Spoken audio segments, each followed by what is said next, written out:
Good afternoon. My name is Elizabeth Hughes, and this afternoon I'll be discussing with you the challenges and stereotypes in education through an intersectional lens with a focus on race, math, and access. In my work as a K-5 math specialist, I've both witnessed and, unfortunately, at times, unintentionally reinforced stereotypes related to race and ability in education, particularly in mathematics. One misconception that stands out is the belief that students of color, especially Black students, need more procedural instruction and less cognitive demanding tasks in order for them to be successful. I've seen this play out in classrooms where students were given simplified work instead of meaningful support.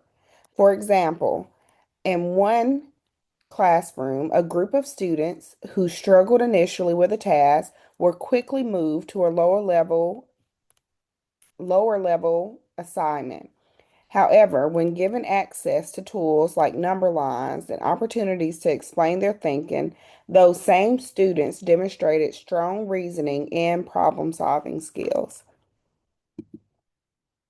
This experience challenged the misconception that ability was the issue, and instead it revealed that access and opportunity were the true barriers.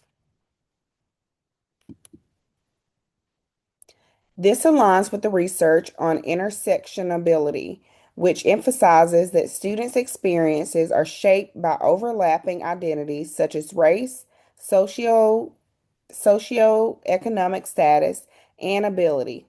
When these identities intersect, students may experience compounded barriers that are often misinterpreted as lack of ability. Additionally, research on social demographic inequalities and achievement shows that gaps are not caused by individual defects, but systematic factors that like access to rigorous instruction and resources. The Race Gender Equality Leadership Framework further highlights how expectations and opportunities are shaped by intersecting identities, influencing how students are positioned in classrooms.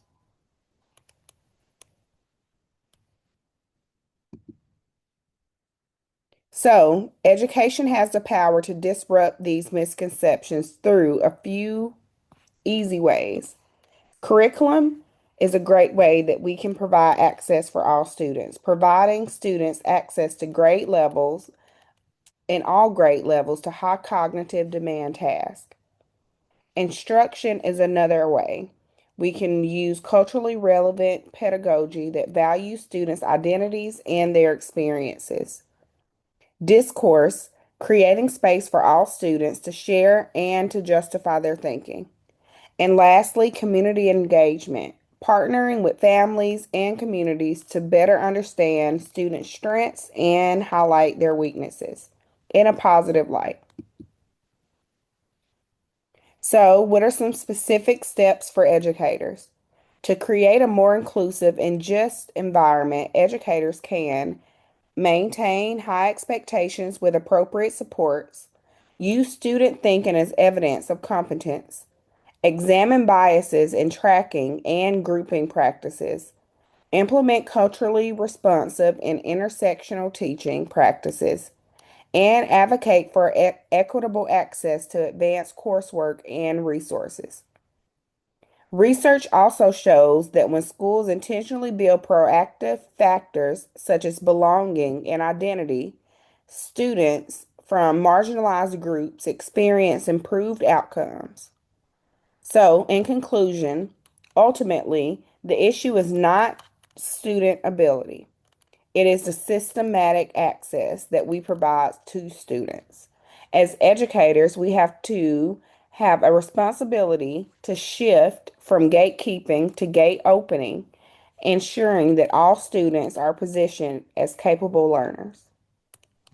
Thank you so much. Have a great afternoon.